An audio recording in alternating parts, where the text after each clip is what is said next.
Hello అందరికీ, ఇది నేను మండే తీసిన వీడియో. మండే లేబర్ డే కాబట్టి మాకు అది లాంగ్ వీకెండ్. అబ్బాయికి ఒక సైకిల్ కొన్నాము. ఇంకా ఆ రోజు ఆ సెట్ చేసే పనిలో కూర్చున్నాము. తనకి 3.5 ఇయర్స్ అవుతుంది ఇప్పుడు. తను 3 ఇయర్స్ అలానే పెడల్ చేయడం స్టార్ట్ చేశాడు ట్రైనింగ్ వీల్స్ లేకుండా. ఫస్ట్ అబ్బాయికి బ్యాలెన్స్ బైక్ కొన్నాము. సో తను బ్యాలెన్స్ బైక్తో బాగా బ్యాలెన్స్ చేయడం నేర్చుకున్నాడు. తర్వాతే మా ఫ్రెండ్ వాళ్ళు తనకి ఒక చిన్న సైకిల్ ఇచ్చారు ట్రైనింగ్ వీల్స్తో.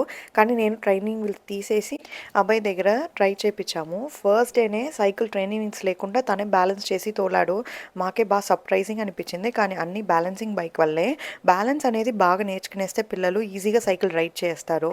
మా ఫ్రెండ్ ఇచ్చిన సైకిల్ కూడా చిన్నదైపోయింది అబ్బాయికి. సో ఇప్పుడు మేము బ్రేక్ ఉన్నట్టుగా ఒక సైకిల్ కొన్నాము. ఇది కూడా ట్రైనింగ్ వీల్స్తోనే వస్తుంది. కానీ అబ్బాయికి ట్రైనింగ్ వీల్స్ అక్కర్లేదు కాబట్టి మేము సెట్ చేయాల. బ్రేక్ ఇవన్నీ సెట్ చేసి తన దగ్గర ఇచ్చాము. బట్ చాలా ఎక్సైటెడ్గా ఉన్నాడు. తన హైట్ పర్ఫెక్ట్గా సెట్ అయిపోయింది సైకిల్ 14 ఇంచు. సో బ్రేక్ ఉంది కాబట్టి దాన్ని కూడా బాగా ఎక్స్ప్లోర్ చేస్తున్నాడు. చాలా కంఫర్టబుల్గా రైడ్ చేస్తాడు.